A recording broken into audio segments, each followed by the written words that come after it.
Vous êtes sur Ici Beyrouth, merci de nous rejoindre dans ce studio. On l'attendait depuis 2 ans. Un accord a été signé entre le Fonds monétaire international et le Liban. Attention, il s'agit pour l'instant d'un accord cadre, c'est-à-dire qu'il doit encore être approuvé et ratifié par le Parlement libanais, ce qui sera probablement toute une autre histoire. Alors, est-ce une bonne chose? Pourquoi ce serait une bonne chose? Et que va-t-il se passer à présent? Alors, pour en parler, je suis en compagnie de Sami Nader, qui est le directeur de l'Institut des affaires stratégiques du Levant, et de Liliane Mobel, qui est journaliste au service éco de Ici Beyrouth. Bonjour à vous deux. Bonjour. Bonjour. Alors, Sami Nader, l'accord, une fois qu'il sera ratifié, va permettre au Liban d'obtenir 3 milliards de dollars. 3 milliards de dollars, c'est une goutte d'eau dans un océan de pertes et de besoins. Alors, mais cet accord est très important parce qu'il ouvre, c'est la clé pour d'autres aides. Clair. Parce que, effectivement, l'importance de cet accord cadre, c'est la signature du FMI. C'est l'engagement pour les réformes. C'est le fait qu'il n'y aura pas un sou sans que les réformes soient exécutées. Et l'important ici, c'est les réformes. C'est ça, le point clé de cet accord-là. Les 3 milliards de dollars, c'est presque rien. C'est rien par rapport aux 80 milliards de pertes, n'est-ce pas, de la crise qui nous a coûté 80 milliards de pertes. C'est pratiquement le déficit de la balance du paiement sur un an. C'est ce qu'a dépensé et continue de dépenser la Banque centrale pour soutenir la livre durant 6 mois. Donc, l'important, ce n'est pas le montant c'est pas le montant de l'aide, oui, n'est-ce pas, qui va être donné au Liban, mais c'est ce qui est derrière, c'est la signature, et c'est la signature qui va paver la voie à un accord des pays donateurs. On parle de 15 milliards de dollars qui peuvent être débloqués pour le Liban, pour l'aider à sortir de la crise. À condition qu'il y ait des réformes. C'est ça. Et on connaît la classe dirigeante libanaise quand il s'agit de parler de réformes. C'est en ce réformes. sens que cet accord cadre est un accord conditionnel. Il est conditionné, n'est-ce pas, par le vote du Parlement libanais, mais il est aussi conditionné par l'approbation du Conseil exécutif du FMI qui ne va pas dépenser ses sous, n'est-ce pas, sans voir les réformes implémentées. Est-ce qu'on va assister à un phénomène, parce que la classe dirigeante est totalement impuissante en fait, elle est incapable de faire des réformes, est-ce qu'on va transformer le FMI en bouc émissaire en disant c'est le FMI qui l'a demandé, donc on n'y est pour rien, l'éternel, on ne nous a pas laissé faire? C'est-à-dire, le risque est grand. Le risque est grand de voir des réformes qui restent lettres mortes. En tout cas, une grande partie des réformes a été déjà votée sous forme de loi qui n'a pas été implémentée. Regardez, par exemple, la loi sur le partenariat entre le public et privé, votée en 2017. Regardez la loi sur l'approvisionnement public, votée l'année passée. La loi sur la compétition, votée cette année par le Parlement. Toutes ces lois, si elles étaient appliquées, auraient mis le Liban vraiment sur la voie du sauvetage économique. Mais tous ces projets de loi sont restés lettres mortes parce que ce système politique, ce système de fromagiste où on se répartit le pouvoir pour se répartir les ressources publiques entre les factions, ceci est incapable d'engager les réformes parce que les réformes veulent bien dire son suicide. Donc, il faut pas. Cet accord cadre n'est pas suffisant pour amortir un rétablissement de la confiance des marchés internationaux dans le Liban. Donc, il y a encore un long chemin à faire. Là, il faut voir les réformes. Chaque fois que le Liban implémente, exécute une réforme, il va avoir une partie de l'aide va être débloquée. Et plus le Liban s'engagera sur la voie des réformes, plus il verra des aides venir. Et au fait, le Liban n'a pas besoin, n'est-ce pas, de ces aides, parce que s'il implémente ces réformes, le cycle économique va reprendre normalement. Et donc, le commerce va reprendre, les activités économiques vont reprendre, les investissements vont reprendre. Oui. C'est une question qui revient souvent. Est-ce que le FMI a imposé une formule bien précise au Liban ou c'est la même formule pour tout le monde?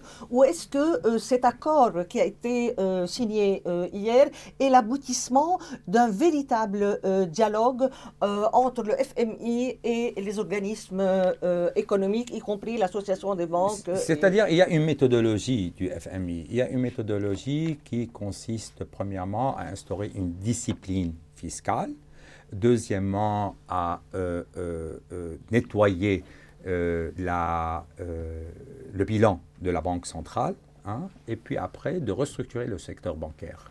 Hein. Le Liban connaît 3 crises. La crise des finances publiques, la crise au sein de la Banque centrale et la crise du secteur bancaire. Et aucun pays au monde n'a eu ces 3 crises en même temps. La Grèce, par exemple, a eu 2 crises, n'est-ce pas, des 3. Et puis il y avait l'Union européenne derrière pour aider. Clair. Donc, c'est pour ça, aujourd'hui, il y a 3 grands chantiers à enclencher. Restructurer les finances publiques. Cela va passer notamment par réduire l'effectif qui travaille dans le secteur public, mais aussi réformer le secteur de l'électricité qui continue jusqu'à aujourd'hui à être financé par l'État. Deuxième chose, mettre en place le système de gouvernance qu'il faut à la Banque centrale et la politique monétaire adéquate, donc assurer de façon claire et nette l'indépendance de la Banque centrale. Et troisièmement, restructurer le secteur bancaire et orienter ses ressources vers l'économie de production. Donc ça va être pénible pour la population, c'est l'application de cet accord? Oui, ça parce va. que le FMI est connu pour ses recettes amères.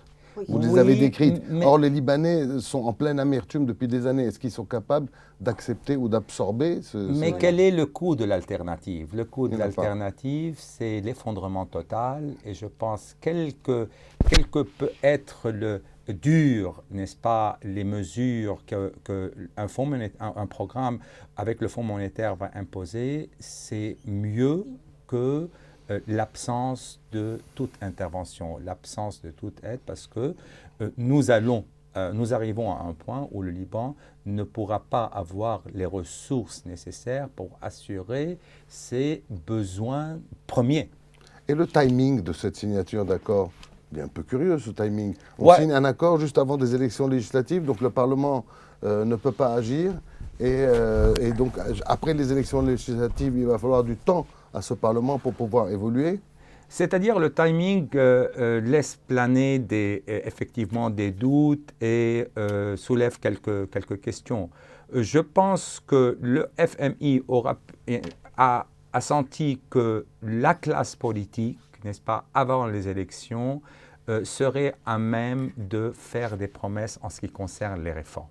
Donc d'arracher des promesses à cette classe politique qui est aujourd'hui en crise de légitimité. Il ne faut pas oublier ce qui s'est passé en 2019, toute la population qui s'est dressée contre cette classe politique.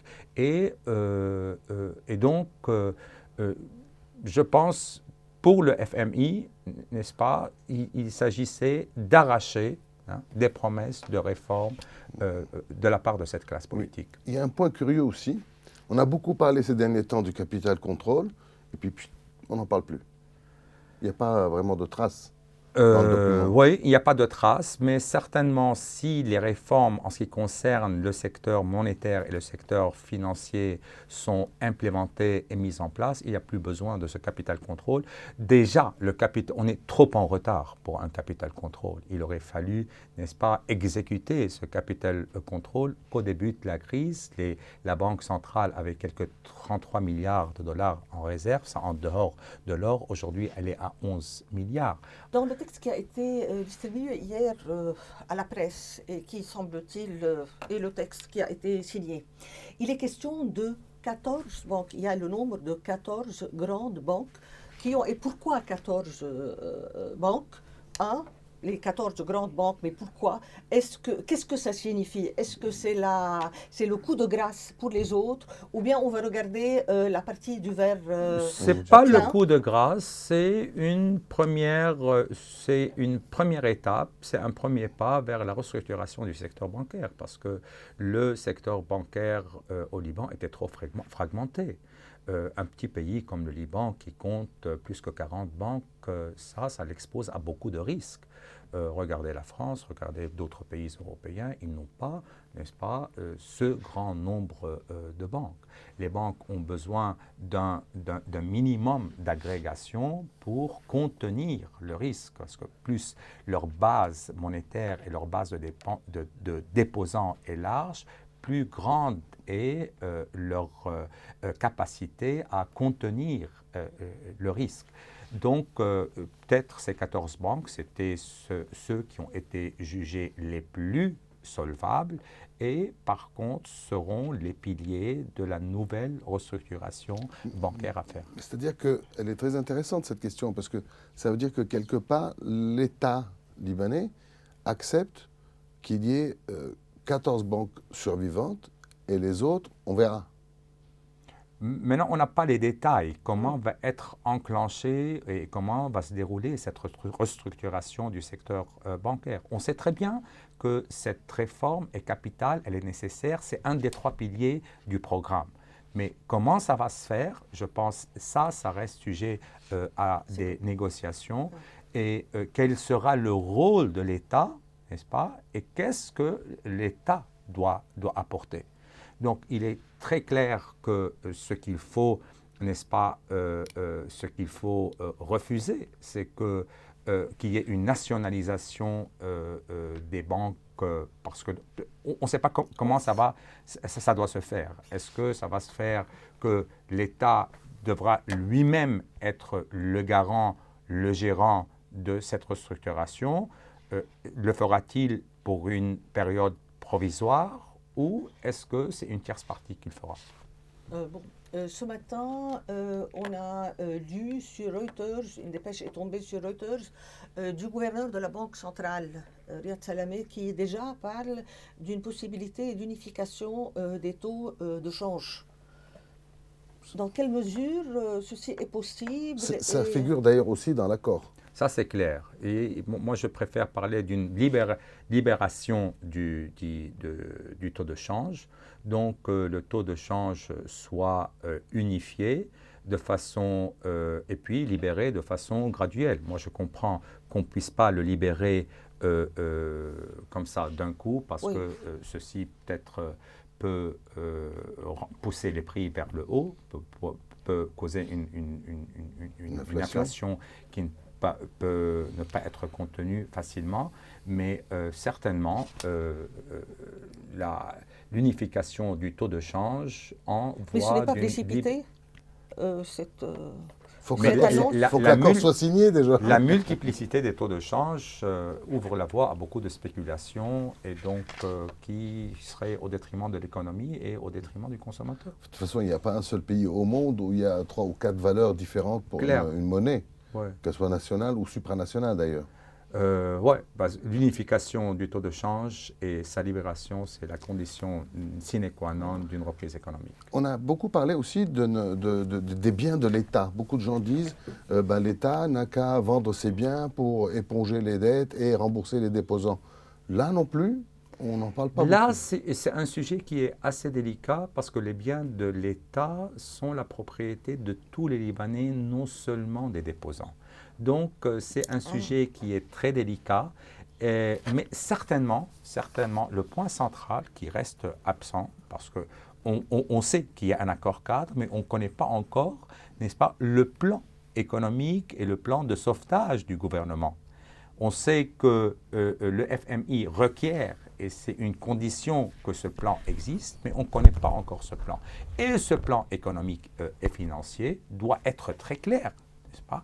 Comment ces pertes vont être réparties et et combien l'État devra supporter et quel montant il doit être supporté. Les pertes doivent en principe être supportées par l'État, par les banques et puis par éventuellement les déposants. Donc là, vous ne confondez pas, mais vous dites que lorsque vous parlez de l'État, des banques et des déposants, donc l'État et la Banque centrale sont une seule entité, Donc la Banque du Liban Non, l'État travaille et la pour... Banque centrale ne doivent pas être une seule entité, parce que ça, on enfreint une règle d'or, un principe de base, qui est l'indépendance de la Banque centrale. D'accord. Puis la chose est simple, hein. La Banque centrale a prêté à l'État qui a dilapidé l'argent. Regardez l'électricité, l'énergie et tout ça. Mais donc, cet accord, est-ce que vous pensez qu'il a des chances réelles d'être ratifié par un Parlement Franchement, sous ce Parlement, je ne pense pas. Avec cette classe politique, je ne pense pas. Parce que si les réformes, combien on a attendu ces réformes qu'elles soient appliquées? Des décennies. Et en plus, maintenant, ce qu'on voit, c'est que chaque parti, chaque faction politique a ses lignes rouges quand ça touche à quelques réformes. Parce qu'ils se sont répartis des secteurs économiques. Le secteur de l'électricité est aujourd'hui l'apanage d'une faction politique. Le secteur... Le fromagisme. C'est le fromagisme. C'est le fromagisme en matière de réforme aussi. C'est vraiment le terme approprié. En tout cas, merci Samina d'être venu nous voir ici Beyrouth. Merci Liliane. Restez sur ici Beyrouth, où vous suivez toute l'actualité, toute l'information sur notre site, notre application et l'ensemble des réseaux sociaux qui s'affichent là, juste en bas de votre écran. À bientôt.